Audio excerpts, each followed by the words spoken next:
Contos e lendas de Leon Tolstói, voz Iba Mendes.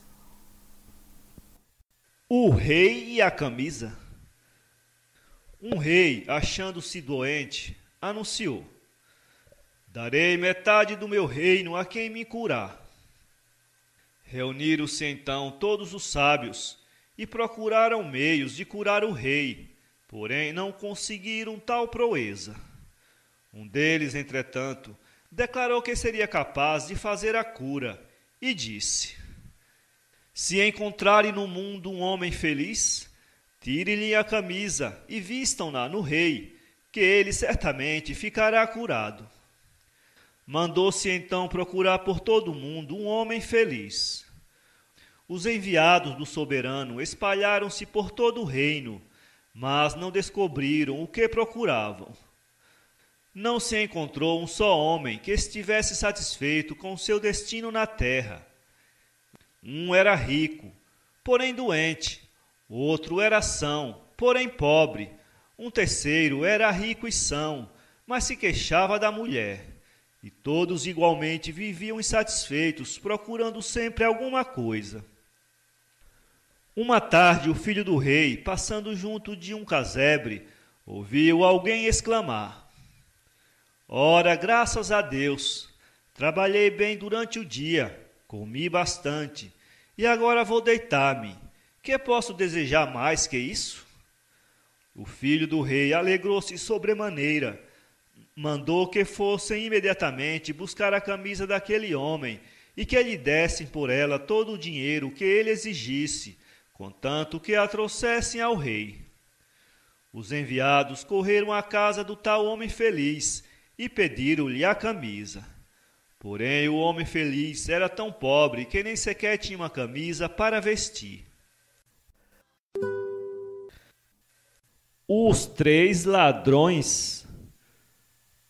Um mujique conduzia um asno e um bode ao mercado da cidade, a fim de vendê-los. O bode tinha atado ao pescoço um guizo.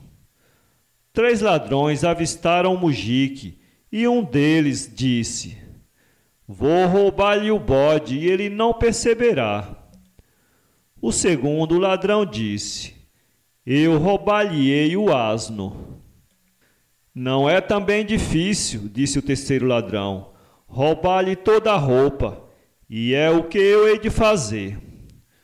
O primeiro ladrão aproximou-se furtivamente do bode, tirou-lhe o guizo, que atou a cauda do asno, e foi-se. O mujique, enganado pelo tilintado guizo, somente na curva da estrada percebeu que lhe haviam roubado o bode. Pôs-se então a procurá-lo. Foi então que o segundo ladrão aproximou-se do mujique e perguntou-lhe o que procurava. O mujique respondeu que lhe tinham roubado seu bode. Eu vi teu bode, replicou-lhe o ladrão. Não há senão um instante. Um homem ia pela floresta com um animal. Podes ainda apanhá-lo. Enquanto isso, eu tomarei conta do teu asno. O mujique confiou o asno ao ladrão e correu à busca do bode. Quando o mujique voltou, sem o bode, viu que o asno lhe tinha sido levado. Pôs-se a chorar e, contudo, caminhou para a frente. Adiante, à margem da estrada, havia um tanque. Ali estava um homem, também a chorar. O mujique perguntou-lhe o que tinha. O homem contou-lhe que o tinham encarregado de levar um saquinho cheio de moeda de ouro à cidade, que ele havia adormecido à beira do lago e, durante o sono, o saquinho havia caído dentro da água. Então o mujique perguntou-lhe por que não se atirava na água a fim de procurá-lo. Ao que o homem respondeu: tenho medo de me afogar, pois não sei nadar, mas daria de bom coração 20 moedas a quem quisesse procurá-lo. O mujique pareceu muito contente, pois pensou: Deus quer reparar a perda que tive de meu bode e de meu asno. Com esse pensamento despiu-se, entrou no tanque, mergulhou, mas não achou o saquinho de ouro. Quando saiu da água, suas roupas haviam desaparecido. Era o terceiro ladrão que o houvera roubado. A origem do mal. Um eremita vivia na floresta sem temer os animais selvagens. Os animais selvagens e o eremita conversavam e compreendiam-se. Certa vez, o eremita deitara-se debaixo de uma árvore em que se tinham reunido também para passar a noite um corvo, um pombo, um veado e uma serpente. E esses animais começaram a discorrer sobre a origem do mal no mundo. O corvo dizia: é da fome que vem o mal. Quando tu comes bastante, pousado numa árvore, crocitando, tudo te parece risonho, bom e alegre. Mas se deixares de comer uns 2 dias, não terás nem vontade de olhar para a natureza. Ficas agitado, não paras no mesmo lugar, não tens um instante de repouso. Se acaso vires um pedaço de carne, ainda é pior. Deitas-te a ela sem refletir. Em vão te batem, te atiram pedras, em vão os cães e lobos te perseguem, mas não cedes. Quanto dos nossos morre assim, devido à fome? Da fome vem todo o mal. O pombo dizia: para mim não é da fome que vem o mal. Todo o mal vem do amor. Se vivêssemos solitários, não sofreríamos tanto, ou pelo menos sofreríamos sozinhos. Mas vivendo assim aos pares, amando-se a companheira, não se tem mais sossego, vive-se pensando nela. Terá comido? Não estará com frio? E se ela se afasta um pouco do companheiro, então sente-se a gente em completo abandono. Pensa-se logo que arrebatou algum abutre ou que os homens a aprisionaram. Põe-te a procurá-las e encontras o sofrimento também, quer nas garras de um abutre, quer nas malhas de uma rede. E se a perdes, não come mais, não bebes, não fazes mais que procurá-la e chorar. Quantos dos nossos morrem assim? Todo o mal vem não da fome, mas do amor. A serpente dizia: não, o mal não vem da fome nem do amor, mas da cólera. Se vivêssemos tranquilos, se não nos perturbássemos, tudo iria bem. Mas se qualquer coisa se faz contra a tua vontade, ficas desesperada e tudo se ofusca diante de ti. Não pensas senão em descarregar a tua cólera sobre qualquer um, e como se houvesses enlouquecido, assovias, torcendo-te e procuras morder alguém. Não tens mais pena de ninguém. Morderias teu pai e tua mãe. Cometias a ti mesmo. E teu furor acaba perdendo-te. Todo o mal vem da cólera. O veado dizia: não, não é da cólera, nem do amor, nem da fome que vem todo o mal, mas do medo. Se não temêssemos nada, tudo iria bem. Temos o passo ágil e somos fortes. De um animal pequeno podemos defender-nos com os chifres. Dos grandes podemos fugir, mas não podemos deixar de ter medo. Se um ramo estala na floresta, se uma folha se agita, pões-te a tremer de medo. Teu coração fica batendo como se fosse sair do peito. Desatas a correr como uma flecha. Às vezes é uma lebre que passa, um pássaro que bate as asas, ou um graveto que cai. Já te sentes perseguido por uma fera e corres para o perigo. Ora, para evitar um cão, topas com um caçador. Ora, assustado, corres sem saber para onde. Dás um salto e rolas no precipício, onde encontras a morte. Dormes apenas com um dos olhos, sempre assustado. Impossível ter paz. Todo o mal vem do medo. Então o eremita disse: não é da fome, nem do amor, nem da cólera, nem do medo que vêm as desgraças. É da nossa própria natureza que vem todo o mal, Porque a nossa natureza é que faz suscitar a fome, o amor, a cólera e o medo. O cão morto. Jesus chegou um dia a uma cidade e viu um numeroso grupo de pessoas rodear o corpo de um cão morto, que trazia ainda ao pescoço a corda com que o haviam enforcado. O animal, putrefato, já empestava o ar com um mau cheiro insuportável. E, no entanto, a turba ali permanecia a fazer comentários. Como cheira mal, dizia um, tapando o nariz. Por quanto tempo ainda, acrescentava outro, continuará este maldito cão a envenenar o ar que respiramos? Olhem a sua pele, parece um coalho de leite ruim. E as suas orelhas, interpelavam outro ainda, deitam uma aguadilha verde de pútridas borbulhas. Teria sido estrangulado por hidrofobia ou ladrão? Indagava um último. Jesus se acercou do grupo e, ouvindo todos esses comentários, lançou um olhar de compaixão sobre o putrefato animal e disse: "Oh, mas os seus dentes são alvos e belos como a neve." As pessoas maravilharam-se ao ouvir as palavras piedosas, ungidas de tanta doçura, dirigidas a Alimar e a Ali podre. "Este homem", murmuraram alguns, "não pode ser outro senão Jesus de Nazaré. Só ele é Senhor de tanta piedade, mesmo diante da carcaça infecta desse cão."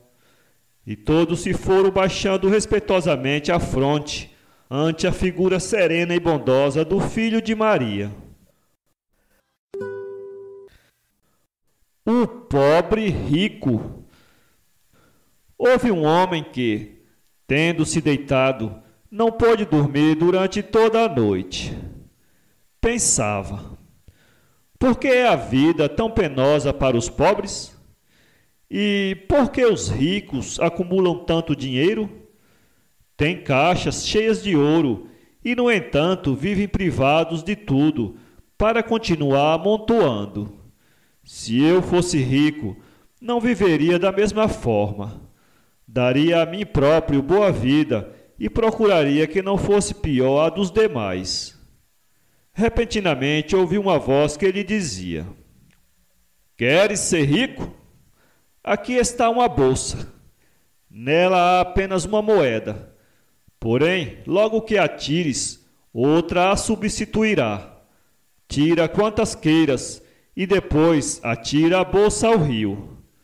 Porém, antes de deitar fora a bolsa, não gastes nenhuma das moedas, porque o resto se transformará em pedra." O pobre homem quase enlouqueceu de alegria. Quando se sentiu mais tranquilo, cuidou de usar o presente maravilhoso. E apenas tinha retirado a moeda, no fundo da bolsa viu brilhar outra. "A felicidade é minha", murmurou com um estremecimento. "Toda a noite passarei tirando moedas da bolsa, e amanhã serei rico. Então jogarei a bolsa à água e desde então viverei confortavelmente." Porém, chegada a manhã, mudou de ideia. "Se eu quiser ter o dobro", pensou, "é bastante conservar a bolsa mais um dia." E também passou o resto do dia extraindo moedas. No seguinte, mais e mais no outro, mais e mais. Não podia se decidir a abandonar a bolsa. Nessa altura sentiu fome e então recordou que só dispunha de um duro pedaço de pão preto. E comprar outra coisa era impossível, pois, embora muito quisesse comer, não ousava se separar da bolsa. Assim, comeu o infeliz aquele pão preto e duro, e depois continuou tirando moedas da bolsa inesgotável. Nem mesmo à noite descansava. Passou assim um mês, um ano. Quem se teria contentado com certa quantidade? Todo mundo quer possuir mais e mais, o máximo que for possível. E o infeliz vive uma vida de mendigo, esquecido de que desejara viver para seu prazer e o de seus semelhantes. De vez em quando, toma uma resolução, aproxima-se do rio para lançar a bolsa à água, porém se arrepende e volta. Hoje está velho, fraco e amarelo como seu ouro, mas não pode interromper sua tarefa. E assim morre pobre, sentado sobre um banco e com a bolsa entre as mãos. O espírito das águas. Um camponês deixou cair o machado no rio e, de pesar, pôs-se a chorar. O espírito das águas, ouvindo-lhe o pranto, teve pena e levou-lhe um machado de ouro, perguntando-lhe: É este o teu machado? Não, não é este, respondeu-lhe o camponês. O espírito das águas mostrou-lhe um de prata. Também não é este, disse ainda o pobre camponês. Então o espírito das águas trouxe-lhe o que tinha deixado cair. É este, disse então o camponês. Para recompensar a honradez com que tinha procedido, o espírito das águas presenteou-o com os 2 machados de ouro e prata. De volta à sua casa, o camponês relatou sua aventura aos camaradas. Um deles teve a ideia de o imitar. Foi à beira do rio, deixou cair o machado e pôs-se a chorar. O espírito das águas apresentou-lhe um machado de ouro e perguntou-lhe: É este teu machado? O camponês, muito contente, respondeu: Sim, sim, é justamente o meu. O espírito das águas, para punir a mentira, não lhe deu o de ouro, nem o de aço, que ficou enferrujado no fundo do rio. A garça, os peixes e o caranguejo. Certa garça, que morava à beira de uma lagoa, tornou-se muito velha e, como já não tinha forças para apanhar os peixes, meditou e procurou a maneira de se arranjar para comer. Um dia disse aos peixes: Tendes notícia da enorme desgraça que os vai chegar? Aos homens tenho ouvido dizer que vão esvaziar a lagoa para apanhar os peixes, fritá-los e comê-los. Eu sei que perto da montanha há outra lagoa. Com muito prazer levava-os-ia lá, mas sou tão velha que dificilmente o poderia fazer. Os peixes pediram por favor à garça que os não deixasse. Que seja, disse a ave, sacrificar-me-ei por vós, mas como eu não posso levar a todos numa só vez, o farei um por um. Ficaram muito contentes os peixes, e para eles só foi questão de passar o primeiro. Leva a mim, gritavam, e a garça começou a viagem. Apanhou um peixe com um bico, levou-o para o campo vizinho e comeu. Desta maneira morreram muitos. Mas naquele mesmo lugar morava um velho caranguejo. Conheceu ele a intenção da garça e disse: Queres me livrar da caçarola, minha garcinha? A garça apanhou o caranguejo e o levou. Quis deixá-lo ao chegar ao campo, mas o caranguejo, ao ver as descarnadas espinhas dos peixes que o precederam, apertou entre as suas pinças o pescoço da garça e estrangulou-a. Depois retornou para a lagoa e referiu o acontecimento aos outros povoadores. O grão de centeio. Um dia, os rapazes acharam num buraco um objeto de formato e tamanho de um ovo de galinha, com uma fenda ao meio, de modo que parecia um grão. Um viajante viu nas mãos deles, comprou-o por 5 copeques, levou-o para a cidade e vendeu ao czar como uma raridade. O czar mandou chamar os sábios e ordenou-lhes que investigasse o que aquilo era. Ovo ou grão? Os sábios examinaram e tornaram a examinar, mas não puderam decidir. O estranho objeto foi deixado numa janela. Veio um frango e pôs-se a bicar nele e a fazer-lhe um buraco. Então todos viram que era um grão. E logo os sábios foram dizer ao czar que aquilo era um grão de centeio.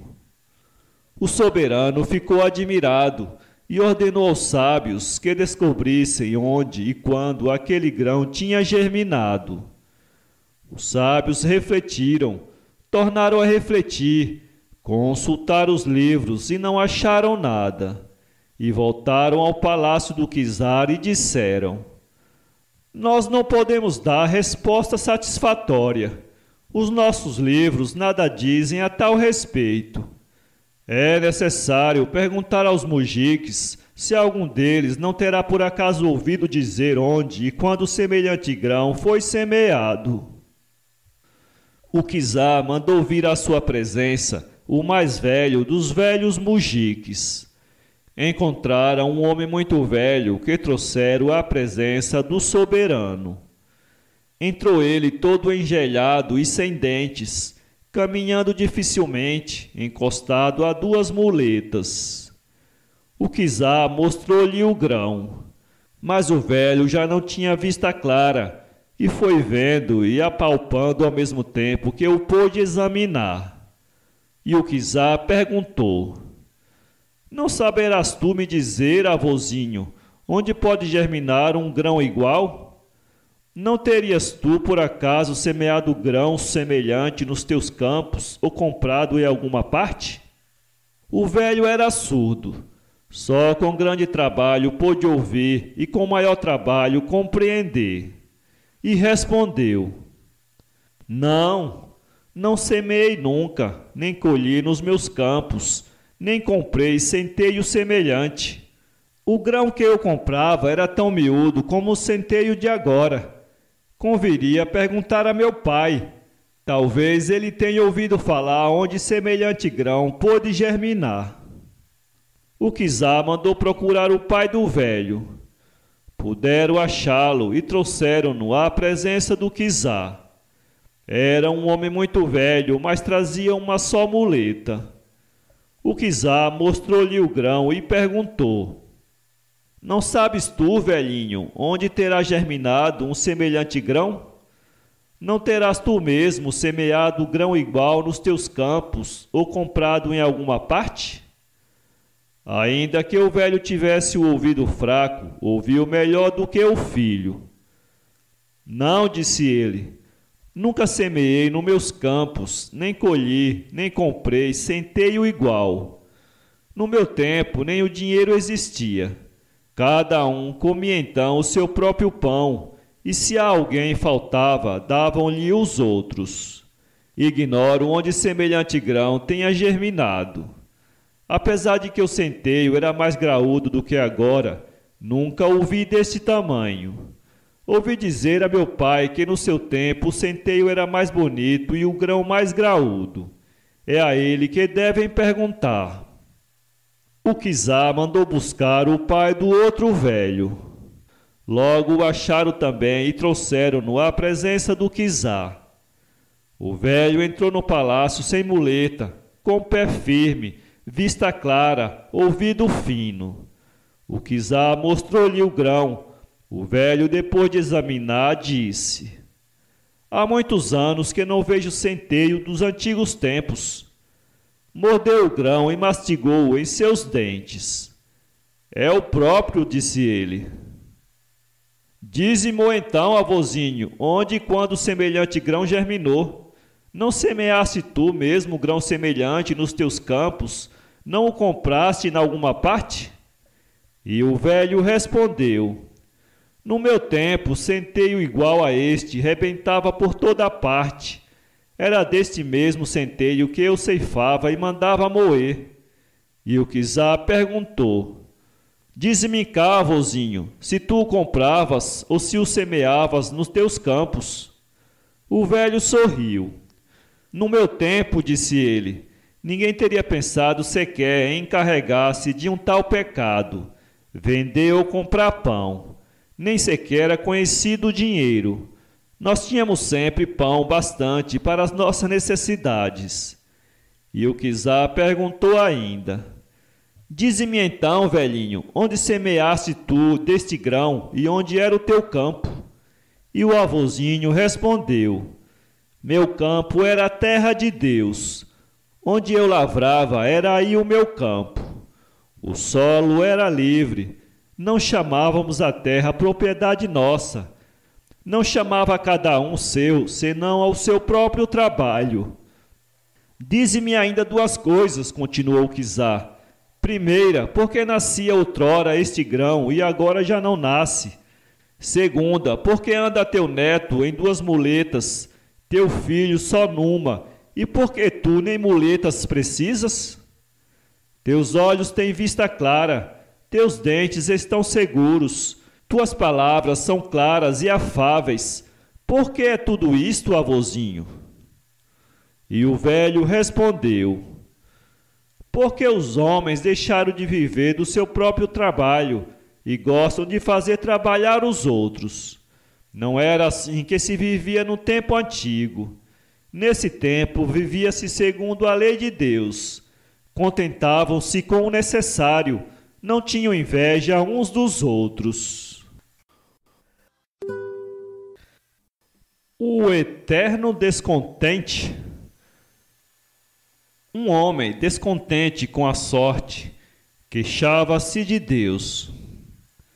Deus, dizia ele, dá aos outros as riquezas, e a mim não dá coisa alguma. Como é que eu hei de poder fazer o meu caminho nesta vida sem nada possuir? Um velho ouviu estas palavras e disse-lhe: Acaso és tu tão pobre quanto dizes? Deus não te deu, porventura, saúde e juventude? Não digo que não, e até me orgulho bastante da minha força e do verdor dos meus anos. O velho pegou na mão direita do homem e perguntou-lhe: Deixa cortar-te essa mão por 1000 rublos? Nem por 12.000. E a esquerda? Também não. E por 10.000 rublos consentiria em ficar cego por toda a vida?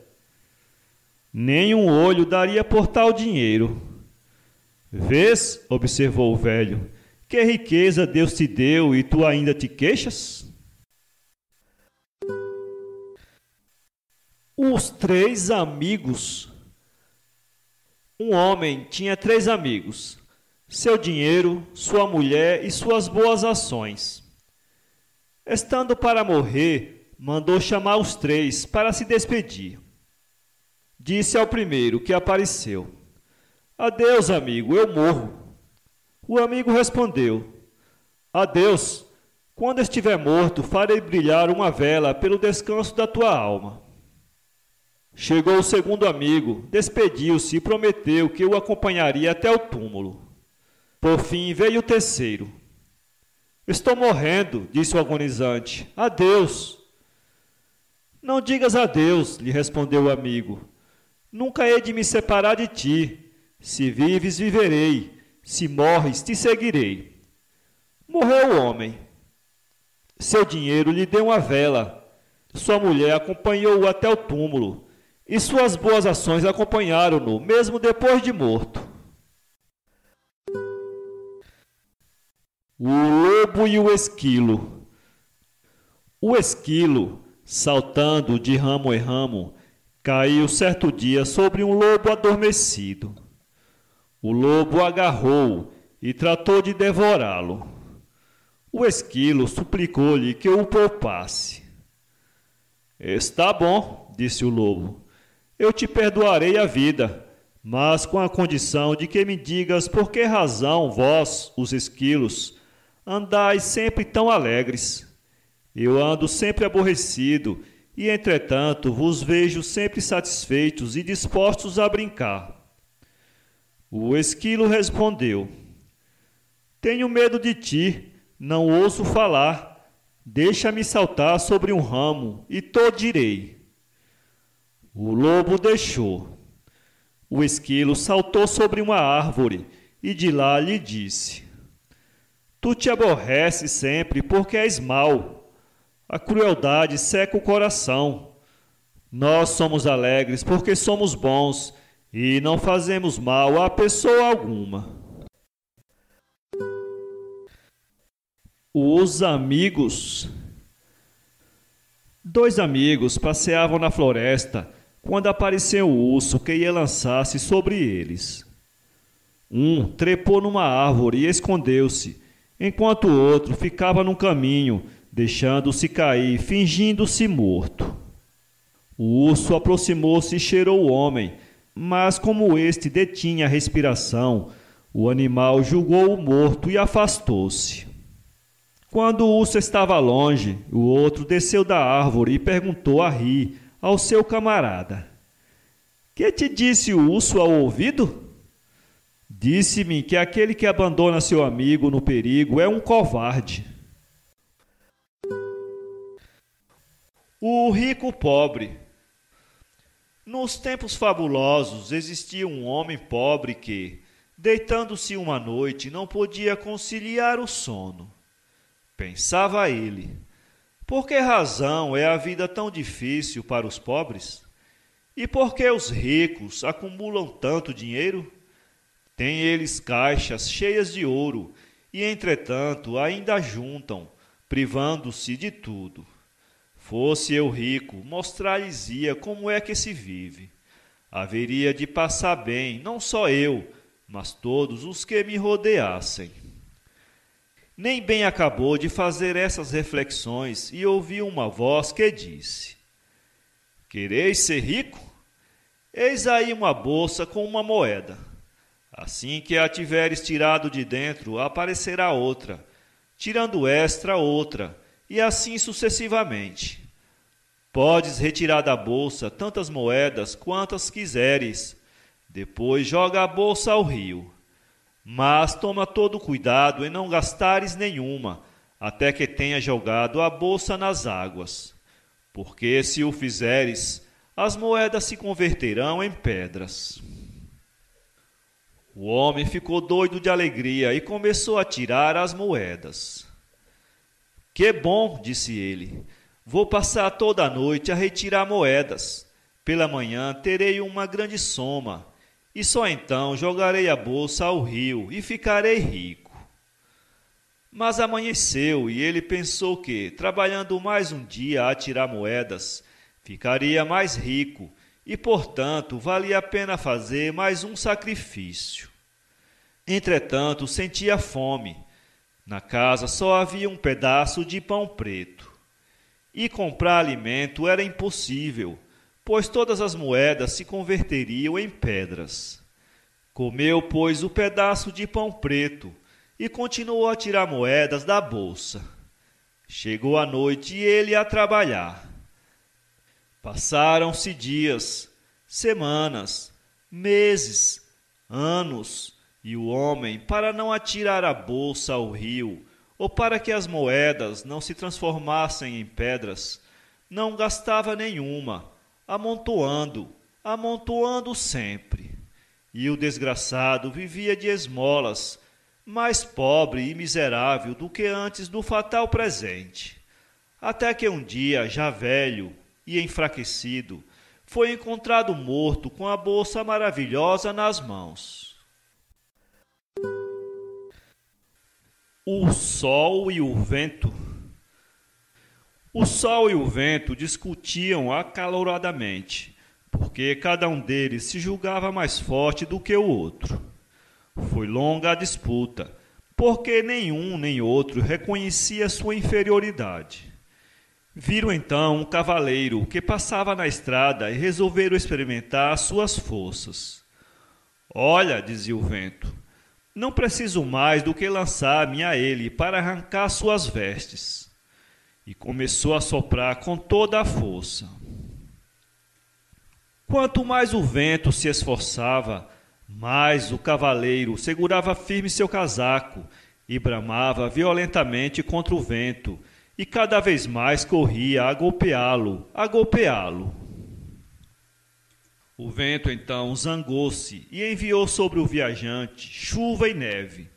Ele, porém, com o manto enrolado em volta de si, não parava de golpeá-lo. Por fim, o vento compreendeu que não conseguia arrancar-lhe o casaco. O sol sorriu, mostrando-se entre duas nuvens. Imediatamente secou e aqueceu a terra, e o cavaleiro, regozijando-se com o doce calor, tirou o casaco e pô-lo sobre o ombro. Vês, disse o sol ao vento, fazendo o bem consegue-se mais do que praticando o mal. Como o camponês dividiu o pato, de Leon Tolstói. Voz, Iba Mendes.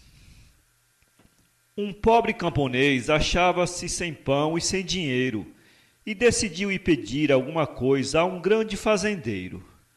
Para não se apresentar com as mãos vazias, pegou um pato, fê-lo assar e levou-o até o nobre proprietário. O fazendeiro tomou o pato e disse ao camponês: Eu agradeço, servo, o teu presente, mas não sei como o dividir. Tenho mulher, 2 filhos e 2 filhas. Como hei de arranjar para que cada um fique satisfeito? O camponês disse: Eu farei a partilha. E, tomando de uma faca, cortou a cabeça e disse ao fazendeiro: Tu és a cabeça da casa. Toma a cabeça do pato. Depois, cortando o rabo, deu à mulher do fazendeiro, dizendo: Tu te deves assentar e ficar na casa. É a ti que te cabe este pedaço. Em seguida, cortou os pés do pato e, dando-os aos 2 filhos do fazendeiro, disse: Vós sois os pés. Vossa missão é seguir os traços de vosso pai. E, cortando finalmente as asas, ofereceu às 2 filhas e acrescentou: Quanto a vós, tomai as asas, porque vosso destino é deixar bem cedo esta casa paterna. E, feito isto, apontando o que restava, disse: Isto é para mim. O fazendeiro achou muita graça e deu ao camponês pão e dinheiro. Um camponês rico, tendo notícia de que o fazendeiro havia dado pão e dinheiro ao outro por um simples pato do campo, fez assar 5 patos e os levou ao nobre proprietário. O fazendeiro disse: Obrigado pelos patos, mas me vejo bem embaraçado, porque com minha mulher e meus filhos nós somos 6. Como dividir esses patos entre nós? O camponês meditou e não pôde achar solução para o caso. Então o fazendeiro mandou chamar o camponês pobre e pediu-lhe que fizesse nova partilha. O camponês pobre deu um dos patos ao fazendeiro e à mulher, dizendo: Vós sois 2, e este pato fazeis 3. Deu outro pato aos 2 filhos e disse: Vós sois 2, e este pato fazei 3. Depois deu outro pato às 2 filhas, dizendo: E vós também com este pato fazei 3. E, finalmente, tomando para si os 2 patos que restavam, disse: E também nós, eu e estes 2 patos, fazemos 3. O fazendeiro achou graça outra vez do caso. Deu ainda dinheiro e pão ao camponês pobre e mandou que o rico se fosse em paz. O lobo e o mujique. Um lobo perseguido por um caçador encontrou um mujique que regressava dos campos com um saco e um malhadeiro. E o lobo disse-lhe: Mujique, esconde-me, os caçadores perseguem-me. O mujique teve compaixão do lobo, escondeu-o no saco e pô-lo às costas. Os caçadores vieram e perguntaram ao mujique se tinha visto o lobo. Não, não vi, respondeu o mujique. Os caçadores afastaram-se. O lobo saiu do saco e lançou-se sobre o mujique. Ó lobo ingrato, não tens vergonha? Acabo de te salvar a vida e é a mim que queres devorar? O lobo respondeu-lhe: um favor esquece-se. Não, respondeu o mujique, um favor nunca se esquece. Interroga quem quiseres e verá o que te respondem. O lobo concordou. Pois que seja assim. Vamos juntos por aí afora e perguntemos a quem primeiro se nos deparar se um favor se esquece ou não. Se responderem que sim, comete-ei. E continuar o seu caminho. Daí a pouco encontraram um cavalo. O mujique perguntou-lhe: dize-me, ó cavalo, se um favor se esquece ou não. O cavalo disse: a esse respeito, conto-te o seguinte. Vivi 12 anos em casa do meu dono. Dei-lhe 12 cavalos e, ao mesmo tempo, ajudei-o no cultivo da terra. O ano passado, ceguei e ele fez-me trabalhar no moinho. Por fim, perdi as forças e um dia caí debaixo da roda. Bateram-me, me arrastaram pela cauda e puseram-me fora. Quando voltei a mim, tratei de fugir. Onde vou? Não sei.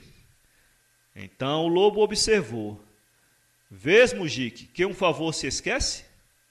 E o mujique respondeu: espera um pouco, perguntemos a outro.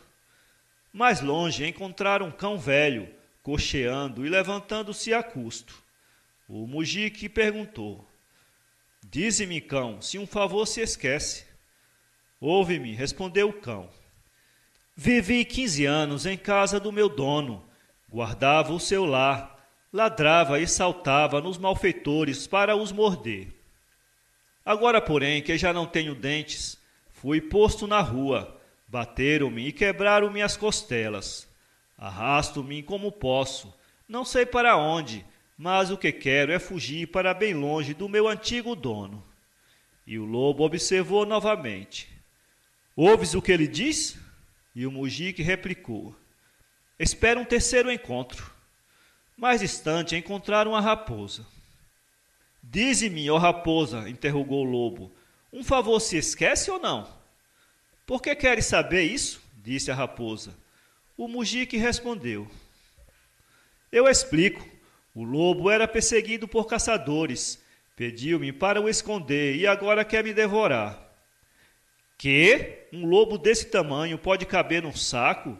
Se eu visse isso, fazia-os chegar a um acordo, afirmou a raposa. Encolheu-se todo, exclamou o mujique. Ele mesmo te pode dizer. É verdade, confirmou o lobo. Então a raposa insistiu. Mostra-me lá como meteste no saco, que só acreditarei vendo. O lobo deixou-se escorregar para dentro do saco e disse. Foi assim. Mete-te todo, insistiu mais a raposa, porque ainda não vejo. O lobo entrou completamente para o saco e a raposa disse ao mujique. Agora é necessário atá-lo. O mujique atou o saco e a raposa disse-lhe. Mostra-lhe agora, mujique, como é que bates o trigo. O mujique pôs-se a rir e bateu no lobo com um malhadeiro. Depois comentou. Olha, raposa, como se abre o grão debaixo do malheiro. E deu uma forte paulada na cabeça da raposa. Matou-a e disse-lhe, um favor, esquece-se. O eterno descontente. Um homem descontente com a sua sorte queixava-se de Deus. Deus, dizia ele, dá aos outros as riquezas e a mim não dá coisa alguma.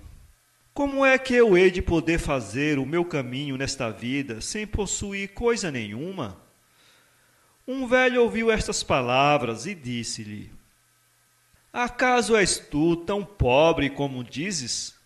Deus não te deu, porventura, saúde e juventude?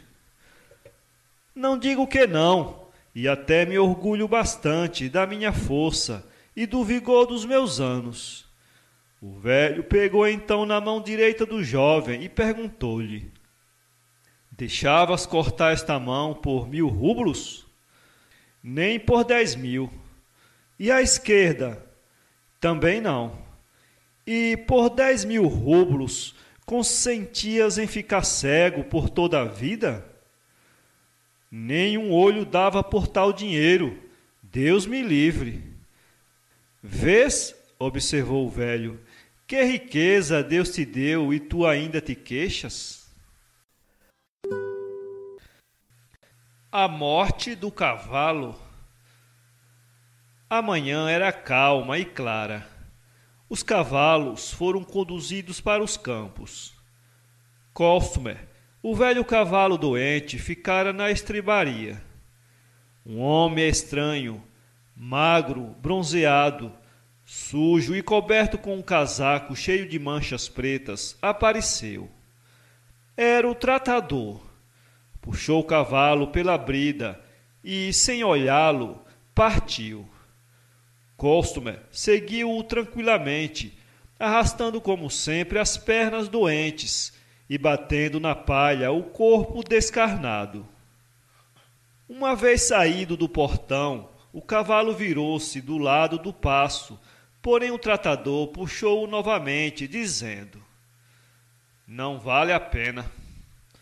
O tratador e o cocheiro Vasca, que o seguia, chegaram a uma clareira, atrás do depósito de tijolos, e aí pararam, como se este lugar ordinário lhes apresentasse um interesse particular. O homem magro, dando a brida à Vasca, arrancou o casaco, arregaçou as mangas e tirou das botas uma pedra de amolar e uma faca. O cavalo espichou o pescoço para morder a brida, porém não pôde atingi-la. Suspirou e fechou os olhos. Deixou cair o beiço, mostrou os dentes amarelos e adormeceu, embalado pelo barulho da faca que amolavam. A perna doente tremia. De repente sentiu que o agarravam e levantou a cabeça. Abriu os olhos. 2 cães estavam na sua frente. Um farejava do lado do tratador. O outro considerava o cavalo como o principal ator do que ia passar-se. Costumer, olhando-os, pôs-se a esfregar a face na mão que o agarrava. "É para curar-me", pensou. "Que seja." Com efeito, sentia que lhe faziam qualquer coisa na garganta. Isto fez-lhe mal. Tremeu, dobrou os joelhos, porém segurou-se e esperou que ia seguir-se. O que se seguiu foi um líquido que corria rapidamente sobre a garganta e o peito. Um suspiro prolongado escapou-lhe. Sentiu-se aliviado, muito aliviado. Aliviado do fardo da vida. Fechou as pálpebras e deixou cair a cabeça. Ninguém a segurou. As pernas tremeram. O corpo sacudiu-se. O que sentiu era antes a admiração do que o medo. Tudo lhe parecia insólito. Admirou-se, quis correr, pular, mas as pernas, mexendo-se no mesmo lugar, embaraçaram-se. Sentiu-se escorregar, quis andar, porém caiu sobre o peito e sobre o lado esquerdo. O tratador esperou o fim das convulsões, espantou os cães que queriam se aproximar. Agarrou o cavalo pelas pernas, virou-o de costas e, dizendo a Vasca para segurá-lo, principiou o escorchamento. "Assim mesmo era um cavalo", exclamou o cocheiro. "Se estivesse mais gordo, a pele valeria mais." À noite passavam os cavalos, e ao longe, ao lado esquerdo, viram marcas vermelhas, e junto cães que se mexiam e corvos que voavam. Um cão com as patas sobre o cadáver arrancava com barulho, sacudindo furiosamente a cabeça, o que as pernas presas tinham agarrado. Um burrinho parou, estendeu o pescoço e ficou muito tempo farejando o ar nesta posição.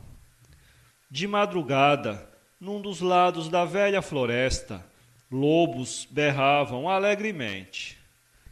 Eram 5, 4 quase iguais em tamanho e um pequeno, tendo a cabeça maior que o corpo. A loba, magra, com ar zangado, arrastando o ventre cheio, cujas mamas pendiam até ao chão, saiu de um espinheiro e veio deitar-se junto aos lobinhos. Estes formaram meio círculo diante dela. Chegou-se ao menor, abaixou a cauda e, inclinando o focinho, fez uns movimentos convulsivos. Abriu aquela boca cheia de dentes pontiagudos e, depois de um último esforço, vomitou um grande pedaço de cavalo. Os lobos maiores iam saltar sobre a carne, mas a loba os conteve com um gesto ameaçador e deu tudo ao pequeno. Este, encolerizado, agarra rosnando a carne e põe-se a devorá-la. O mesmo fez a loba para o segundo, o terceiro, enfim, para todos os 5. Então somente estendeu-se junto deles a fim de descansar. 8 dias depois, atrás do depósito dos tijolos, não existia mais do que o crânio e os 2 húmeros do velho cavalo. O resto tinha desaparecido. No verão, o mujique que ajuntava os ossos para os refinadores carregou com o crânio e os húmeros, para os quais acharam também uma utilidade. O corpo morto de Serpukovski, antigo dono do cavalo, que andava no mundo comendo e bebendo, foi enterrado pouco tempo depois. Nem a pele, nem a carne, nem os ossos tiveram serventia. Como este corpo morto que andava no mundo tinha durante 20 anos pesado sobre outros, a sua morte foi só mais um encargo. Há muito tempo que não era mais útil, há muito tempo que incomodava o mundo. E, entretanto, os mortos, que enterravam os mortos, julgaram necessário vestir este corpo com um bonito uniforme e bonitas botas, deitá-lo num caixão novo, colocar este caixão num outro de chumbo, transportá-lo até Moscou e ali remexer as velhas ossadas para enterrar bem no meio este mísero corpo, comido pelos vermes, mesmo no seu belo uniforme e botas envernizadas, e cobrir tudo com terra. Um juiz a Salomão, apólogo. O emir de Argel, Balcas, quis averiguar por si mesmo se era certo que na capital da sua província havia um juiz dotado de tão extraordinária habilidade que, infalivelmente, descobria a verdade, não existindo tratante algum que houvesse logrado vender-lhe gato por lebre. Balcas disfarçou-se em mercador e se dirigiu à cidade em que residia o juiz. Ao cercar-se dela, um mendigo aproximou-se do emir e pediu-lhe uma esmola. Balcas deu-lhe algumas moedas e dispunha-se a seguir o seu caminho, quando o mendigo o deteve. — Que me queres? Já não te dei uma esmola? — Sim, já me deste. Porém, faze-me o favor de levar-me sobre o teu cavalo até a praça da cidade, para que os camelos e os cavalos não me estropiem. O emir o fez subir para a garupa, e assim chegaram ambos à praça. Balcas fez parar o cavalo, e vendo que o mendigo não se apeava: — Então, que esperas? Desce, que já somos chegados. — Por que me hei eu de apear? Bradou o mendigo em voz alta. — Se o cavalo é meu? Vamos ao juiz e lá decidiremos a questão, se de bom grado não mo queres entregar. A multidão que os rodeava, ouvindo a discussão, bradava: — Sim, sim, e de onde está o juiz, que porá tudo às claras? E não houve remédio. O emir e o mendigo compareceram diante do juiz. Antes que lhe chegasse a vez, o juiz chamou à sua mesa um sábio e um mercador. Ambos disputavam a mesma mulher, dando-se cada qual o direito de propriedade sobre ela. Depois de ouvi-los, o juiz disse: — Deixai a mulher aqui e voltai amanhã. Seguidamente entraram um açougueiro e um fabricante de azeite. aquele coberto de sangue e este de manchas de azeite. O açougueiro tinha dinheiro em uma das mãos e o vendedor de azeite agarrava-o pelos pulsos.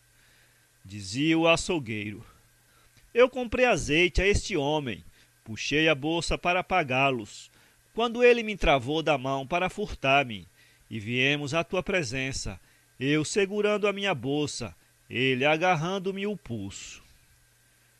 Não é verdade, contestou o outro. Este açougueiro veio comprar-me azeite. Pediu-me que lhe trocasse uma moeda de ouro. Subtraiu-me o dinheiro que pôde e dispunha-se a fugir, quando eu o agarrei e trouxe aqui. Ao que respondeu o juiz: Deixai o dinheiro e voltai amanhã. Balcas, por sua vez, contou o que lhe havia acontecido com o mendigo. O juiz, como fizera com os outros, escutou-os a ambos e, ordenando-lhes que deixassem o cavalo, disse-lhes que voltassem no dia seguinte. À hora marcada, grande era o concurso do povo curioso para conhecer as decisões do juiz. Chegaram primeiro o sábio e o mercador. Disse o juiz ao sábio: Retira-te e conduz tua mulher, e ao teu adversário que lhe deem 100 açoites. Depois ao açougueiro: O dinheiro é teu. E apontando para o vendedor de azeite, a este que lhe dei 50 açoites. Chegou a vez a Balcas e o mendigo: Reconhecerias o teu cavalo entre outros 20? Sim. E tu? Perguntou ao mendigo. Também. Então sigam-me. Dirigiram-se à praça. O Emi reconheceu imediatamente o cavalo e o indicou. O mendigo assinalou o mesmo animal. Voltando os três à sede do magistrado, mandou ele que o Emi levasse o cavalo e que ao mendigo aplicasse 50 bastonaços. Quando se retirou toda a turba e ficaram sós Balcas e o juiz, perguntou-lhe este: Que mais queres? Não ficaste satisfeito com a minha sentença? Completamente. Somente desejaria que me dissesses como averiguaste que a mulher era do sábio e não do mercador, o dinheiro do açougueiro e o cavalo meu. Satisfarei a tua curiosidade. Esta manhã chamei a mulher do sábio e lhe ordenei que deitasse tinta no meu tinteiro. Ela tomou o tinteiro, lavou-o muito bem e o encheu sem sujar os dedos e derramar o líquido na mesa. Logo estava habituada a este serviço. Se fosse mulher do reles mercador, ou ficaria perplexa ou sujaria as mãos, e poria tinta por toda a parte. Deduzi daí que o sábio tinha razão. Quanto ao dinheiro, filo depositar em uma cacheta cheia de água, para verificar se sobrenadava algum azeite. Se o dinheiro fosse do vendedor de azeite, forçosamente ele haveria de ter deixado vestígios do líquido nas moedas, e não o tendo deixado, claro que o dinheiro era do açougueiro. O teu caso era mais difícil, porque ambos reconheceram o cavalo, mas notei que, quando o avistaste, o cavalo virou-se para ti, festivamente, e deu sinais de alegria, o que não fez quando mirou o mendigo. Logo, o cavalo não conhecia este, e ele mentia, chamando-se a propriedade dele. Então Balcas disse-lhe: Não sou o mercador, sou o Emi Balcas. Vim até aqui averiguar se era certo o que de ti diziam. Estou convencido de que és um juiz honrado e sábio. Pede-me o que quiseres. Nada quero, Emi. As tuas recompensas valem menos do que a certeza que eu tenho de que cumpro o meu dever. O jogador. Era meia-noite quando abandonou a mesa do jogo. Tinha perdido sua fortuna. Instintivamente tomou o caminho de casa. Sua cabeça ardia. Caía-lhe no cérebro um peso enorme. E pensou na família, sua mulherzinha, que a essa hora devia esperá-lo, gemendo de frio e de medo, ao lado do berço de seu filho adormecido. Que lhe direi? O céu, coberto de estrelas, resplandecia indiferente sobre sua pálida fronte. De vez em quando, um tresnoitado, com a gola do gibão erguida até as orelhas, passava apressadamente ao seu lado, olhando-o com desconfiança. E o miserável voltava o rosto com medo de ser conhecido, de que lessem em sua fisionomia a infâmia que cometera. Chegou com mão trêmula, meteu a chave na fechadura e tremeu ao ouvir o ruído dos gonzos que gemiam. A voz do remorso gritou nesse momento em sua consciência. Sentiu como que um punhal lhe atravessar as entranhas. És tu? E dois braços o apertaram, e os lábios beijaram seus lábios. Olha, é uma coisa horrível. Estava pensando que tinhas perdido tudo, que já não tínhamos onde colocar o berço do nosso filho. Que loucura, é verdade? E ela dizia tudo aquilo com os olhos fitos nos seus, apertando-lhes as mãos, feliz por tê-lo a seu lado. E se fosse certo? Disse-o num tom frio, seco como quem, conhecendo sua falta, pretende evitar o castigo, fazendo sentir a superioridade de suas forças materiais. E ela fitou com os olhos muito abertos, quase espantada. Por que misterioso pressentimento lhe dissera a verdade o coração? Que importa? Uma mãe sempre acha com quem alimentar seu filho, disse ela, com uma das mãos apoiada ao berço. E via tal majestade em sua postura, tão corajosa altivez em seu olhar, que o miserável, caindo de joelhos, «Perdão!» gritou, banhado em lágrimas. Desde esse dia, Nicolau Tomás foi o melhor dos esposos e o mais honrado dos homens. Vencido pela virtude de uma mãe, a mãe de seu filho não quis ser inferior a ela e, artífice infadigável no trabalho, recuperou com fartura a fortuna que havia perdido. O machado perdido. Um camponês deixou cair o machado no rio e, de tristeza, pôs-se a chorar.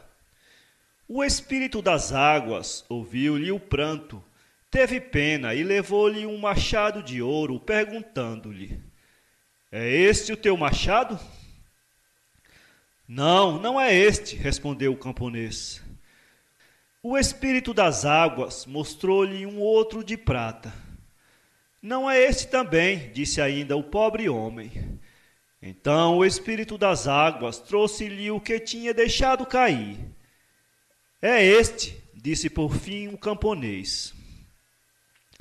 Para recompensá-lo pela sinceridade com que procedera, o espírito das águas presenteou-o com os 2 machadinhos, o de ouro e o de prata. De volta à sua casa, o camponês relatou sua aventura aos camaradas. Um deles teve a ideia de imitá-lo. Foi à beira do rio, deixou cair o machado e pôs-se a chorar. O espírito das águas apresentou-lhe um machado de ouro e perguntou-lhe: É este o teu machado? O camponês, muito contente, respondeu: Sim, sim, é justamente esse o meu. O espírito das águas, para puni-lo da mentira, não lhe deu o de ouro, nem o de aço que se ficou enferrujando no fundo das águas. O pecador convertido. E disse a Jesus: Senhor, lembra-te de mim quando entrares no teu reino. E disse-lhe Jesus: Em verdade te digo que hoje estarás comigo no paraíso. Lucas 23, 42, 43. Um homem que chegara aos 60 anos de idade e que havia passado toda a sua vida no pecado, caiu terrivelmente enfermo. Contudo, ainda assim não se arrependeu de suas faltas. Finalmente sobreveio a ameaça fatal da morte. O homem, percebendo então que a sua última hora havia chegado, chora e diz: Senhor, perdoai-me, como vós perdoastes os ladrões na cruz. E pouco depois de pronunciar essas palavras, ele expirou. A alma do pecador arrependido, crendo que esse seu último gesto na terra a fez merecedora das graças do Criador, voou até as portas do paraíso. Durante muito tempo ela ali bateu, suplicando que a deixasse entrar no reino celeste. Quem é esse homem que bate às portas do paraíso? Exclama uma voz lá dentro. Que obras terá ele cumprido na terra? E a mesma voz enumera todas as más ações cometidas por esse homem, sem mencionar uma sequer que fosse boa e digna. Não, os pecadores não entram no reino de Deus. Vai-te embora. Senhor, eu escuto a tua voz, mas não vejo a tua face, nem sei o teu nome, diz a alma. Eu sou o apóstolo Pedro, respondeu a voz. Apóstolo Pedro, tem piedade de mim. Recorda-te da fraqueza humana e da misericórdia de Deus. Não és tu um discípulo de Cristo? Não foste tu que recebeste de sua própria boca sua doutrina? E não viste o exemplo de sua vida? E não te recordas que, quando ele estava na agonia e sofria, por 3 vezes te pediu para não dormir, mas orar, e tu dormiste porque teus olhos estavam cansados? Por 3 vezes ele te achou dormindo. Quanto a mim, agi da mesma forma. E não te recordas ainda que, quando prometeste não o abandonar até a sua morte, tu o abandonaste 3 vezes antes dele chegar perante Caifás? E eu agi da mesma forma. E não te recordas que, quando o galo cantou 3 vezes, tu saíste do oratório e choraste? Pois eu agi assim também. Tu não pode, pois, recusar-me a entrada no reino celestial. Detrás da porta do paraíso, a voz respondeu. O pecador ficou silencioso durante alguns minutos e depois se pôs a lamentar novamente. Uma outra voz, dessa vez a do profeta e rei Davi, exclama: Vai-te, pecadores como tu não pode viver conosco no paraíso. Porém o pecador ainda não se dava por vencido e respondeu, parado à porta: Tem piedade de mim, rei Davi, e lembra-te da fraqueza humana e da misericórdia de Deus. O Senhor amou-te e te fez grande entre os homens. Tu possuíste tudo que um homem pode desejar, o poder, a glória e a riqueza, mulheres e filhos. Mas do alto da tua grandeza cobiçaste a mulher de um dos teus humildes súditos, e então o pecado entrou em ti. Tu tomaste a Urias, sua esposa, e tu mesmo o mataste com a espada de Amonite. Tu que foste rico, arrebataste ao pobre a sua última ovelha. E eu agi da mesma forma. Reconheço as minhas faltas e arrependo-me dos meus pecados. E eu também, tu não podes, pois, proibir-me de entrar no paraíso. A voz do rei Davi também não mais se fez ouvir. O pecador ainda não se arredava da porta do paraíso e pôs-se a bater com mais força, exigindo a sua entrada entre os bem-aventurados. Uma nova voz, a do teólogo João, o discípulo preferido do Salvador, grita-lhe: Vai-te embora, os pecadores não podem entrar na mansão celestial. Mas o pecador, reconhecendo também esta voz, responde-lhe: Assim mesmo eu entrarei. Pedro e Davi não me impediram de entrar porque eles conheceram a fraqueza humana e a misericórdia de Deus. E tu me deixarás entrar porque em ti há muito amor e mansidão. Não é verdade, teólogo João, que escreveste em teu livro que Deus é amor e que aqueles que não o amam não o conhecem? Não fostes tu que disseste aos homens: Irmãos, amai-vos uns aos outros? E tu não podes receber-me assim? Recorda-te das tuas próprias palavras e deixa-me entrar no paraíso. E então, por meio de tão convincentes e sábias palavras, as portas do paraíso se abriram todas, uma por uma. João abraça o pecador arrependido e deixa-o entrar ao reino de Deus. A pedra. Um pobre foi pedir esmola à casa de um rico. Este não lhe deu nada. Saia daqui, disse-lhe o rico. Mas o pobre não se retirou. Então o rico aborreceu-se e, pegando numa pedra, atirou-lhe com ela. O pobre pegou na pedra, apertou-a de encontro ao peito e disse: hei de guardá-la até que, por minha vez, lhe atire também. Passou o tempo.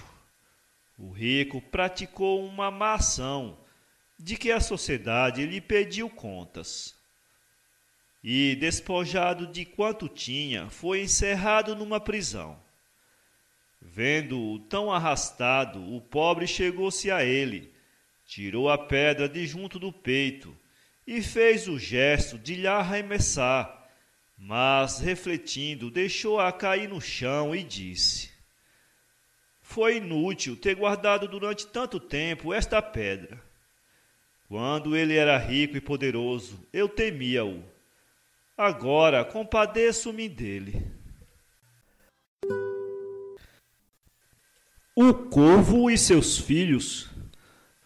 Um corvo fez um ninho em uma ilha, e quando teve filhos, quis transportá-los até o continente. Primeiro tomou um para atravessar o mar. Porém, chegando no meio do caminho, sentiu-se fadigado, diminuiu seu voo e disse para si: agora que sou forte e ele fraco, posso levá-lo.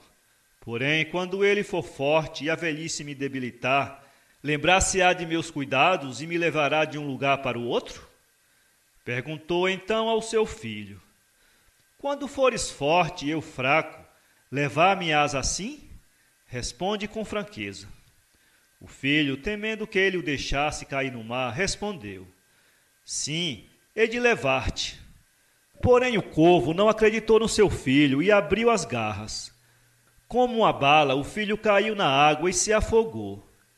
O velho corvo voltou à ilha, tomou outro filho e atravessou novamente o mar.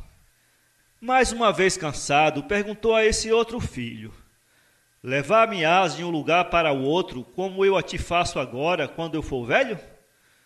Com o mesmo receio que seu irmão, este também respondeu que sim, que o levaria. O pai também não o acreditou e soltou-o ao mar. Quando regressou à ilha, no ninho só havia um filho. Tomou-o e dirigiu seu voo em direção ao mar.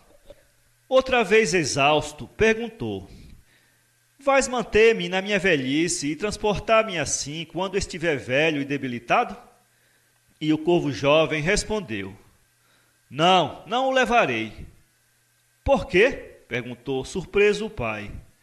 Quando fores velho, eu serei forte, terei um ninho meu e provavelmente muitos filhos, a quem terei de alimentar e transportar como hoje o fazes comigo. Então pensou o velho corvo: há dito a verdade, em recompensa vou levá-lo até a margem. E assim o fez. O rato no celeiro. Vivia um rato no desvão, por debaixo de um celeiro. No chão do local havia um pequeno buraco por onde o trigo caía. O rato passava ali magnificamente, mas, tendo assomos de vaidade, roeu as paredes do buraquinho, alargando este até passar à vontade por ele. E então foi convidar os companheiros para vir e banquetear-se todos. Venham, venham comigo divertir-se, disse-lhes o vaidoso ratinho. Lá terão o que comer em abundância. Depois que se fartaram, quis retirar-se com os demais ratos. Porém já era tarde. O guarda tinha visto o buraco e tapara-o sem demora. O diabo é mau conselheiro. Antigamente havia um homem bravo e rico, que possuía inúmeros servos, que o elogiavam continuamente, dizendo: Não há Senhor tão bom quanto o nosso. Dá-nos excelente alimentação e bom vestuário. Encarrega-nos de tarefa que não são excessiva para as nossas forças, e não nos ofende nem humilha com palavras grosseiras. Não é como os outros que tratam seu servo como se fossem animais. Ele quer o nosso bem, é justo e tolerante. Não poderíamos encontrar um melhor. O diabo, ouvindo essas palavras, não gostou. Aquela vida de paz entre o patrão e os servos era contrária aos seus desejos. Então chegou-se a Alebe e ordenou-lhe que estragasse a harmonia que reinava ali, despertando a desconfiança de seus companheiros de trabalho e rebelando-os contra seu senhor. Alebe, que trabalhava há muito tempo entre eles e esperava que lhe dessem ouvidos, prontificou-se a seguir os conselhos do diabo, a fim de merecer-lhe os favores. E um dia, quando todos elogiavam o Senhor, elevou a voz e disse: Não temos razão de louvar a bondade de nosso patrão. Ele é bom para nós porque trabalhamos a seu gosto. Se deixarmos de o fazer, de lhe sermos reconhecidos e passarmos a proceder mal, ele fará como os outros e nos retribuirá o mal com o mal, e será talvez ainda pior e mais cruel e injusto que todos. Os outros servos não concordaram com Alebe, mas como este insistisse, fizeram juntos uma aposta. Alebe procederia mal a ver se irritava seu senhor. Se não o conseguisse, perderia a aposta e com ela seu vestuário dos domingos. Se, ao contrário, conseguisse, ganharia a aposta e os outros servos é que lhe dariam um vestuário novo. Na manhã seguinte, o Senhor dirigiu-se, na companhia de vários amigos, ao pasto de carneiros entregue aos cuidados de Alebe. Este, vendo-o de longe, avisou seus companheiros que ia tentar indispor-se com ele. Os camaradas puseram-se então a espiar e assistirem a esta cena. O Senhor, entrando no pasto com os visitantes, mostrou-lhes suas ovelhas e disse: Meus carneiros não são menos belos. Um deles tem os chifres enrolados várias vezes e não o venderia por dinheiro algum. É o mais precioso de todos. E tratou de procurar o carneiro, indicando que, assustado, fugira para o meio dos outros, com eles confundindo-se. Então o Senhor disse: Alebe, meu bom amigo, agarra o carneiro de chifres enrolados e traze-o aqui. Mal acabou de falar, todos viram Alebe lançar-se como leão num rebanho, agarrar brutalmente o carneiro preferido do seu senhor e puxá-lo com tal violência por uma das patas. O animal caiu e o servo, fazendo-se irritado, procurou levantá-lo por uma das patas dianteiras, com tal força que se ouvia um ruído seco. Fraturara. As visitas e os demais servos não puderam ocultar sua piedade e indignação. O rosto do Senhor também se anuviou por um momento. Todos guardavam silêncio, esperando o desfecho que teria aquela cena cruel. O Senhor encarou o mau servo um instante, depois olhou para o céu e, finalmente, baixando os olhos, falou: Alebe, tu deves ter seguido um conselho diabólico. Quiseste encolerizar-me, mas Deus pode mais que o diabo, e sou eu quem fará sofrer quem te inspirou. Não espera castigo pela tua falta. Queres experimentar outro patrão? Vai-te em paz e retira teu vestuário dos domingos. O manancial. Num quente dia de verão, 3 viajantes se reuniram junto a um fresco manancial que ficava ao lado do caminho, rodeado de algumas árvores e úmida relva. A água, pura como uma lágrima, caía num recipiente feito na pedra. Logo se vertia para derramar-se pela pradaria. Os viajantes descansaram à sombra daquelas árvores e beberam água do manancial. Junto a ele viram uma pedra na qual se liam estas palavras: Imitai a este manancial. Os peregrinos leram a inscrição, Depois perguntaram entre si o seu significado. É um bom conselho, disse um deles que era comerciante. O regato corre sem cessar, vai longe, recebe água de outros e forma um grande rio. Assim um homem deve imitá-lo, ocupando-se de seus assuntos, e sempre triunfará e conseguirá riquezas. Não, disse o segundo viajante, um jovem. No meu entender, essa inscrição significa que o homem deve preservar sua alma dos maus instintos, dos desejos maus. Sua alma deve estar tão pura como a água deste manancial. Atualmente, esta água dá forças aos que, como nos outros, se detêm para beber. Se houvesse atravessado o universo, se a água estivesse turva, que utilidade teria? Quem a queria beber? O terceiro viajante, que era velho, sorriu e disse: Este jovem tem razão. O manancial, dando de beber aos sedentos, ensina o homem a praticar o bem para todos, sem esperar recompensa, sem contar com a gratidão. O prisioneiro do Cáucaso. Capítulo 1. Giline. Um fidalgo serviu no Cáucaso como oficial. Chamam-no Giline. Uma vez chegou-lhe uma carta de sua mãe dizendo assim: Estou muito idosa e desejo tornar a ver-te antes de morrer. Vem passar junto de mim o pouco de tempo que me resta de vida.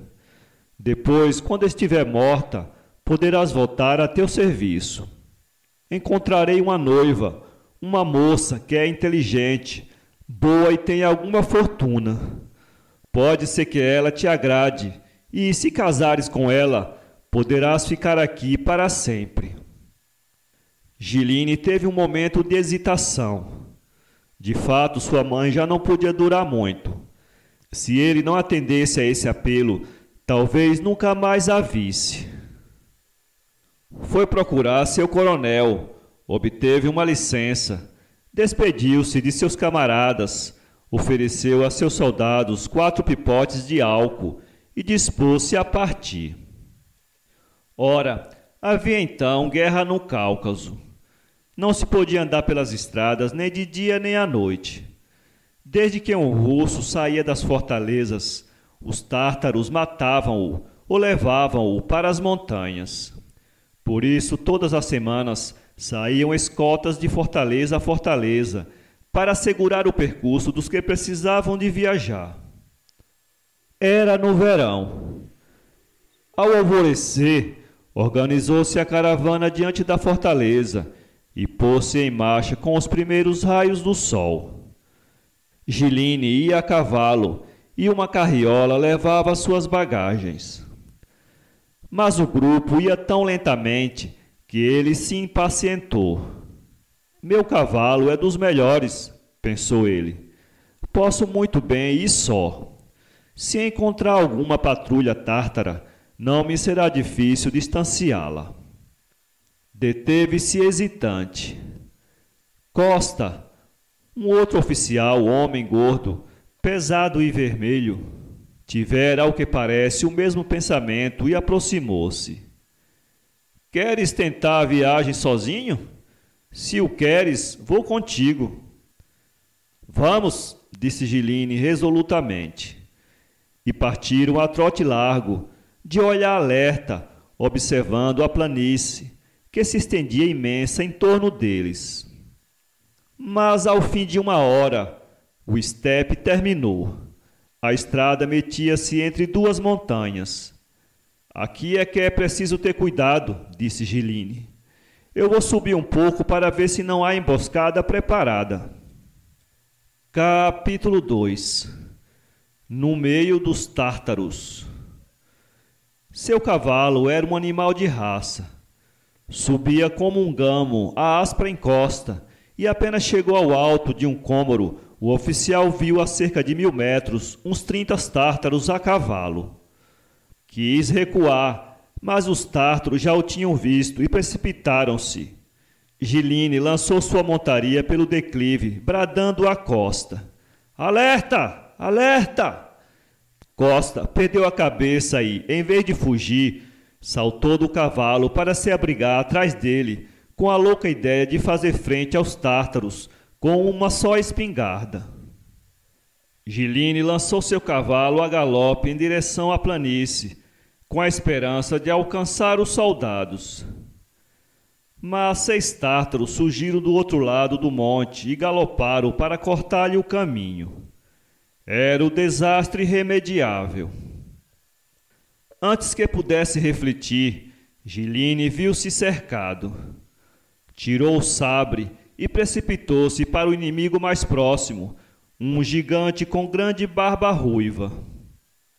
Mas os outros fizeram fogo e as balas atingiram seu cavalo, que caiu repentinamente, prendendo-lhe uma perna.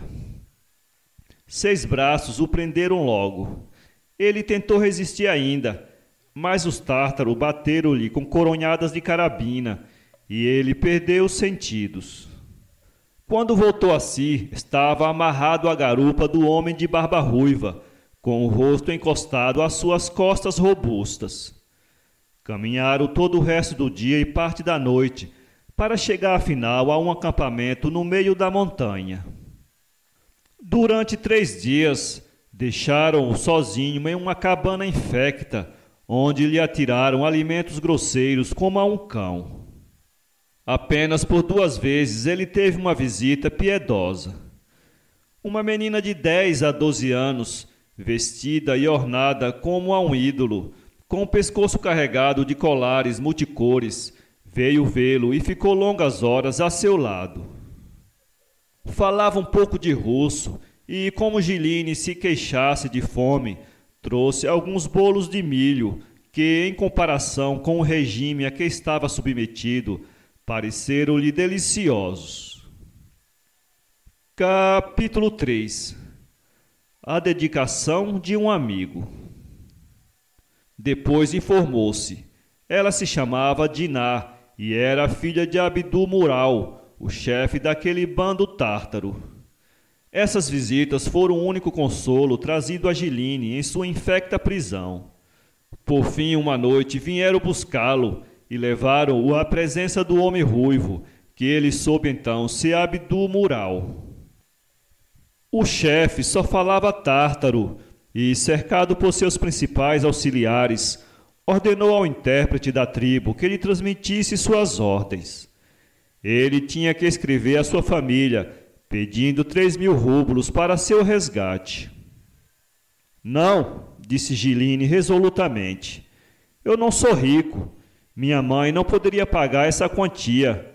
O máximo que poderá dar é um resgate de 500 rublos. "É pouco", declarou o intérprete. "O chefe diz que se não escreveres pedindo 3.000 rublos, ele mandará chicotear-te." Mas Giline sabia como se devia falar a tártaros, sabia que mostrar receio diante deles é o pior. Ergueu-se e disse com ar furioso: "E tu, dize a teu chefe que se me maltratar não darei nenhum rapeque. Poderá chicotear-me ou matar-me, mas não terá coisa alguma." O intérprete traduziu e o chefe discutiu por algum tempo com seus tenentes. Depois voltou-se para Giline. "Rapaz valente", disse em seu idioma a ele, "dá 1.000 rublos." 500 rublos, nem mais um, nem que me matem." O chefe hesitou um pouco, depois deu uma ordem. O intérprete saiu e não tardou a voltar, trazendo Costa, esfarrapado e com os pés em sangue. "Aí está", disse o chefe. "A este exigi 5.000 rublos e ele já escreveu à sua família. Ele é rico, eu não sou." O chefe abriu uma caixa. Tirou umas folhas de papel, pena, tinta, pôs tudo diante dele e disse: "Escreve." Era a aceitação. Giline aproveitou a situação. "Escreverei", disse ele, "mas há de dar roupas decentes a mim e a meu companheiro, tirar a tora de madeira que nos acorrentaram às pernas e deixar-nos ir juntos. O chefe desatou a rir e concordou, menos com relação à tora de madeira que, declarou, só será retirada à noite. Giline então escreveu a carta, mas pôs-lhe um endereço falso, pensando: hei de arranjar um meio de fugir, e minha mãe não precisará de vender nossa casinha para me libertar. Apenas se viu sozinho, em companhia de Costa, expôs-lhe seu plano. Mas o infeliz estava com os pés tão feridos que tiveram de esperar quase um mês inteiro para que ele melhorasse. Por fim, decidiram-se. Gilino fez no fundo da cabana uma abertura bastante larga para que pudessem passar, e, depois de fazer o sinal da cruz, puseram-se a caminho. Mas, ao fim de 1 hora de marcha, os pés de Costa começaram a sangrar, e ele pediu ao companheiro que o abandonasse. Giline, porém, persistiu. Havia de se salvar ou se perder juntos. E por um longo trecho carregou o outro, arquejando de fadiga. Chegando a uma curva onde se iniciara um declive áspero e duro, deteve-se para respirar um pouco e ouviu vozes atrás de si. Atirou-se com Costa para dentro de uma moita. 2 tártaros surgiram descendo a ladeira e teriam passado sem vê-lo, se não viesse com um cão. O animal descobriu-os pelo faro e denunciou-lhes a presença. Trazidos de novo ao acampamento de Abdu Mural, sua existência tornou-se horrível. Desta vez não lhes tiraram mais as toras de madeira dos pés e prenderam-os não mais em uma cabana, mas em uma cova no chão em forma de funil invertido, isto é, com um fundo circular e largo sobre uma abertura muito estreita. Não era possível sair dali senão içado por cordas. No dia seguinte, Diná veio ajoelhar-se à borda do buraco e contemplou com ar de profunda piedade. "Por que não me salvas?" perguntou-lhe Giline, sem saber o que dizia. "Eles estão muito zangados com você", disse a menina. "Muito zangado porque você fugiu e porque seus irmãos andam aí por perto." Seus irmãos? Ela de certo se referia aos soldados russos.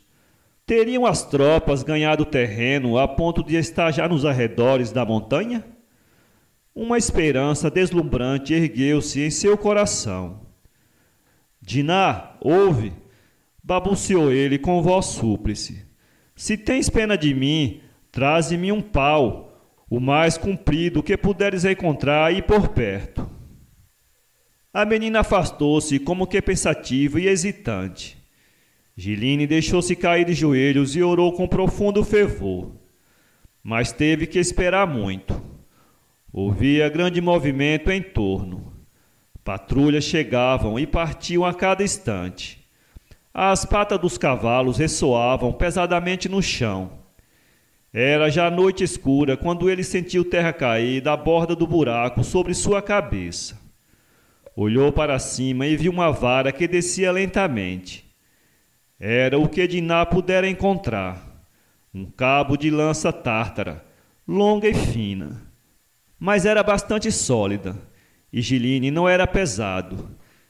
Despediu-se de Costa, que não podia acompanhá-lo com os pés informes e doridos, e agarrou-se à vara, tendo o cuidado de colocá-la o mais a prumo que lhe foi possível, a fim de evitar que ela vergasse.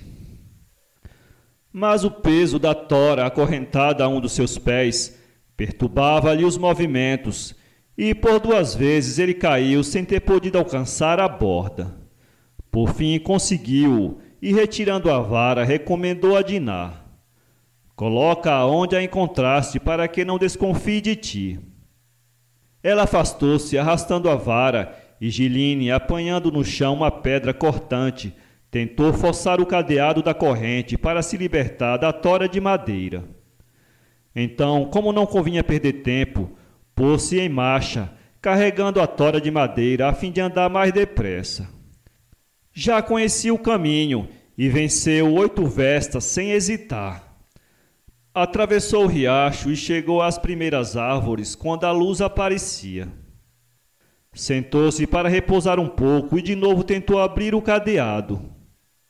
Suas unhas sangraram em vão nessa tentativa. Teve que prosseguir carregando a pesada tora. Era uma canseira tamanha que tinha que se deter de 10 em 10 passos.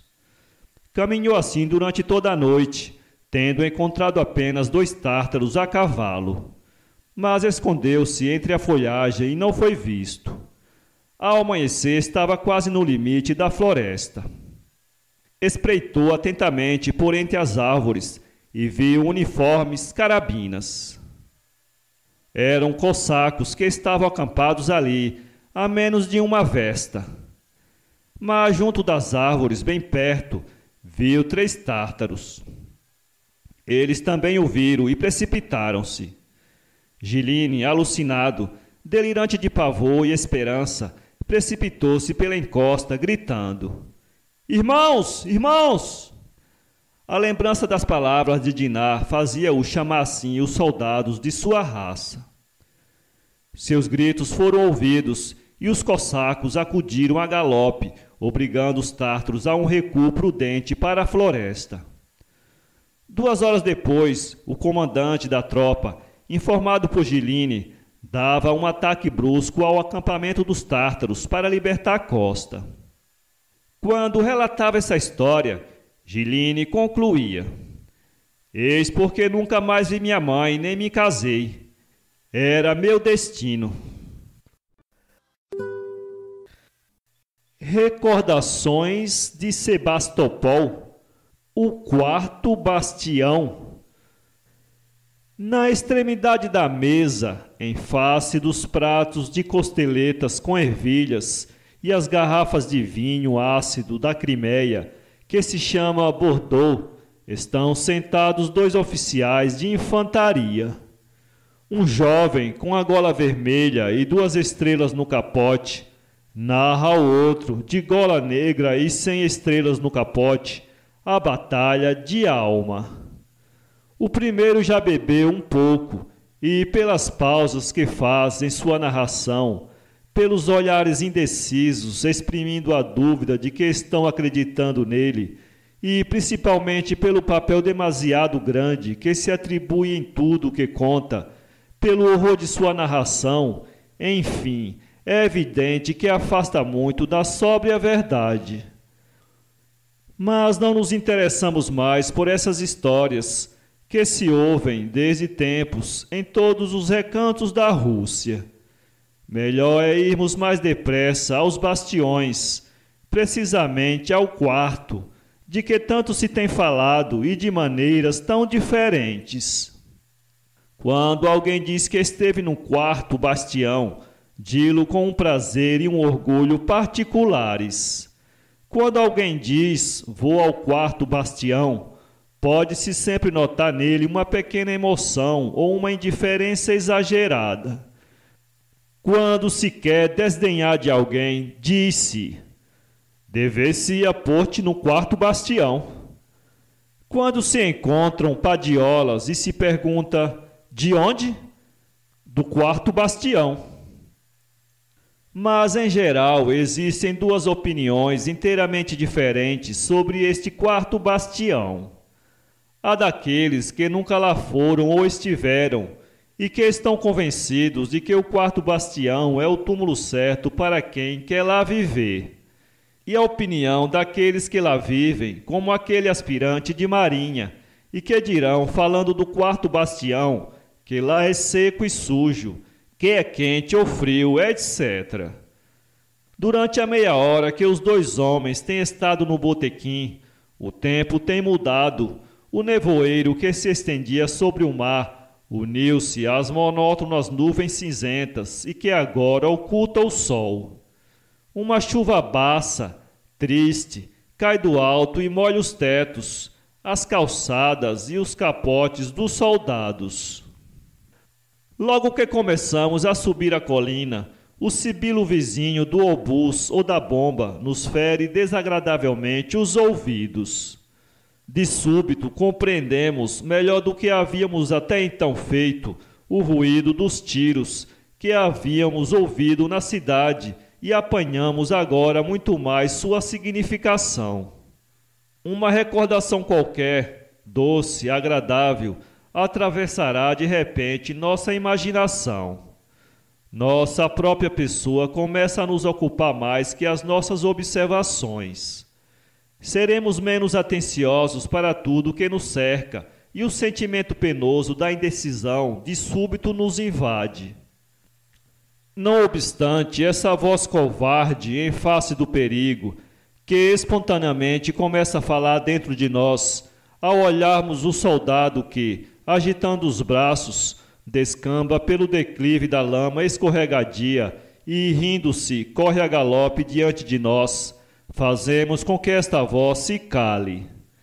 Involuntariamente erguemos o peito, levantamos alto a cabeça e subimos pela montanha deslizante. Desde que temos subido um pouco, as balas sibilam pela direita e pela esquerda, e pensamos que valeria talvez melhor para nós seguir a trincheira paralela à estrada.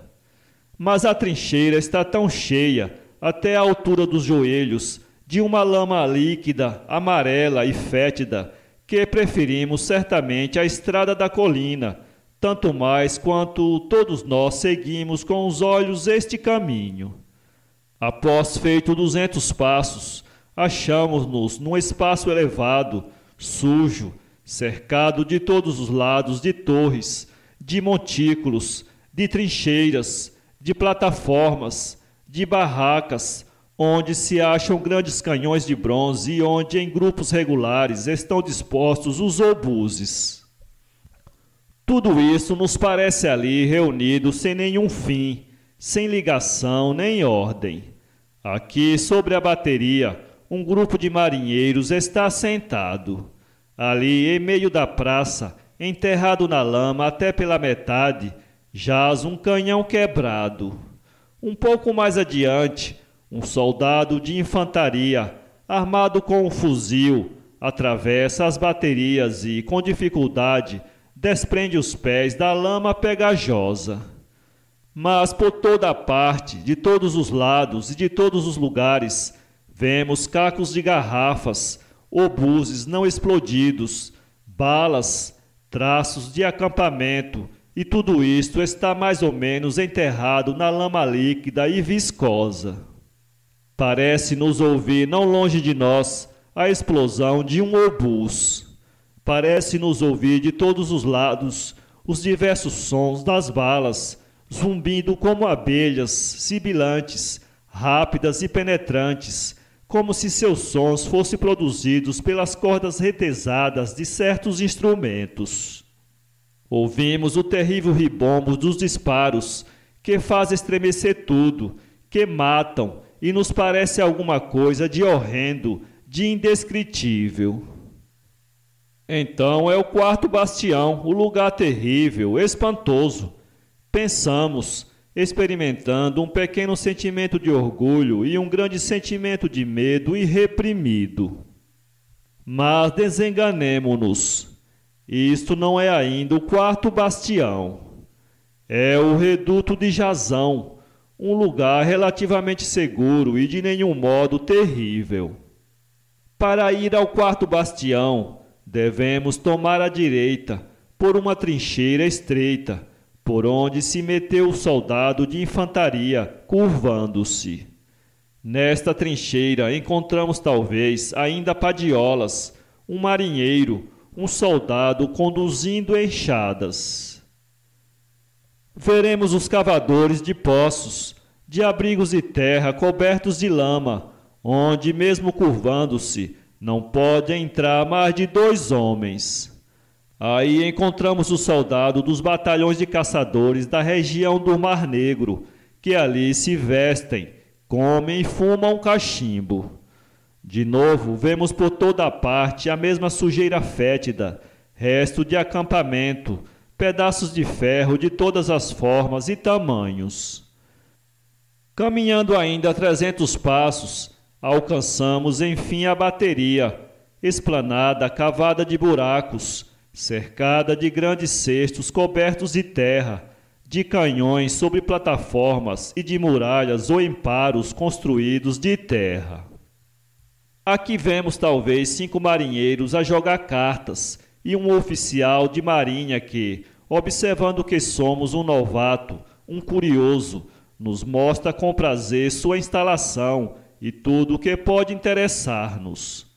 Mostra-nos do parapeito da muralha as baterias e as trincheiras do inimigo, situadas a uma distância de 30 a 40 ságenas. Temos dúvida de uma única coisa, de que, sob a influência do zumbido das balas, debruçando-nos para fora do parapeito, a fim de olhar o inimigo, não vejamos nada, e se vemos, fiquemos espantados de que essa muralha de pedras brancas, que está perto de nós e de onde se elevam leves colunas de fumaça branca, seja o inimigo, seja ele, conforme se exprime os marinheiros e os soldados. É mesmo muito possível que o oficial de marinha, por vaidade ou simplesmente para se distrair, queira diante de nós disparar alguns tiros, e ordena: um artilheiro e um servente para o canhão. E 14 marinheiros, vivamente, alegremente, um pondo o cachimbo na boca, outro mastigando uma bolacha, pisando sobre a plataforma com os calçados ferrados, se aproximaram dos canhões e os carregaram. Olhemos bem para os semblantes, observemos a expressão e os movimentos desses homens. Em cada ruga desse rosto trigueiro, musculoso, na largura desses ombros ou espáduas, na grossura dessas pernas metidas em enormes botas, em cada movimento calmo, firme, medido, vêm-se esses traços principais: a simplicidade da obstinação, que faz a força do caráter russo. E em cada figura de homem, parece-nos que os perigos, a cólera e os sofrimentos da guerra estão fixados entre as linhas principais, o caráter da consciência, do mérito individual, da ideia nobre e do sentimento nobre. De repente, um ruído terrível que faz fremir não somente o ouvido, mas todo o nosso ser, nos assalta de tal modo que todo o nosso corpo sofre um abalo. Logo depois ouvimos o sibilo do obus, que se afasta, enquanto a fumaça espessa da pólvora envolve assim como a plataforma e as figuras negras dos marinheiros que nela se movem. A propósito do nosso tiro, ouvimos as diversas reflexões dos marinheiros. Vemos eles se animarem e manifestarem um sentimento que talvez não esperássemos encontrar, um sentimento de cólera, de vingança para com o inimigo, sentimento oculto na alma de cada qual deles.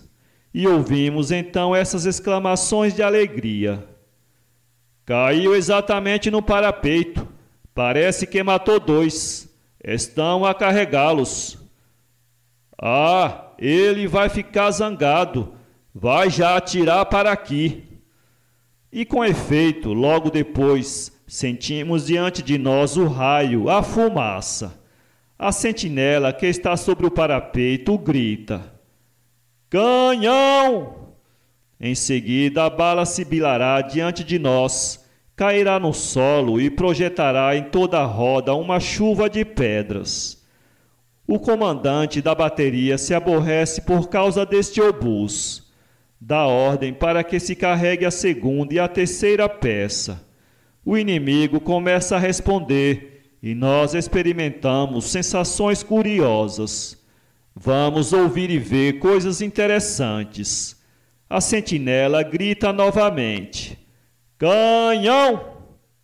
E ouvimos de novo o mesmo ruído, o mesmo disparo, a mesma chuva de pedras. Ou a sentinela grita: morteiro! E ouvir-se-á um sibilo regular, bastante agradável, ao qual é difícil associarmos um pensamento, uma ideia de horror. Ouvimos esse sibilo aproximar-se de nós se acelerando. Em seguida, veremos uma esfera negra, um buraco no solo e a explosão estrondosa da bomba. Depois do que os estilhaços se espalham no espaço. No ar sibilam as pedras e sentimos-nos cobertos de lama. Este som faz-nos experimentar um estranho sentimento de prazer e ao mesmo tempo de medo. No momento em que, como sabemos, o obus voa em direção a nós, vem-nos à mente a ideia de que vai matar-nos. Mas o amor próprio nos dá ânimo e ninguém observa a angústia que nos aperta o coração. Mas quando o obus acaba de passar, sem nos tocar, sentimos-nos reviver e esse sentimento bom, inexplicável, agradável, embora momentâneo, se apodera de nós, de sorte que achamos uma fascinação particular no perigo, nesta brincadeira com a vida e a morte. Desejamos então que o obus venha explodir cada vez mais perto de nós. Mas eis que o sentinela grita ainda uma vez com a sua voz forte e gutural: "Morteiro!" Ainda um sibilo, o disparo e a explosão da bomba. Mas, ao mesmo tempo, um gemido humano vos fere o ouvido. Ao mesmo tempo que uma padiola, nós nos aproximamos do ferido que, cheio de sangue e de lama, tem um ar estranho que não é humano. O marinheiro tem uma parte do peito arrancada. No primeiro momento, no rosto coberto de lama, não se vê senão o horror, a expressão da fisionomia desfeita, antecipadora do sofrimento próprio de um homem em tal estado. Quando se traz a padiola e que ele se deita ainda no solo, do lado não ferido, nota-se que a expressão antes observada dá lugar a uma espécie de entusiasmo e a um pensamento nobre, mal ou não bem expresso.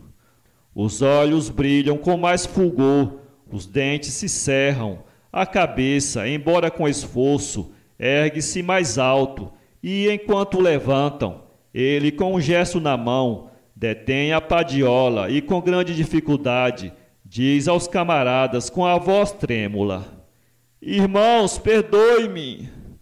Quer dizer alguma coisa ainda, e é evidentemente alguma coisa de tocante. Mas repete novamente: "Irmãos, perdoe-me." Neste momento, um camarada põe-lhe na cabeça um gorro e, com calma e indiferença, volta agitando as mãos para a sua peça. É assim todos os dias, 7 ou 8 homens.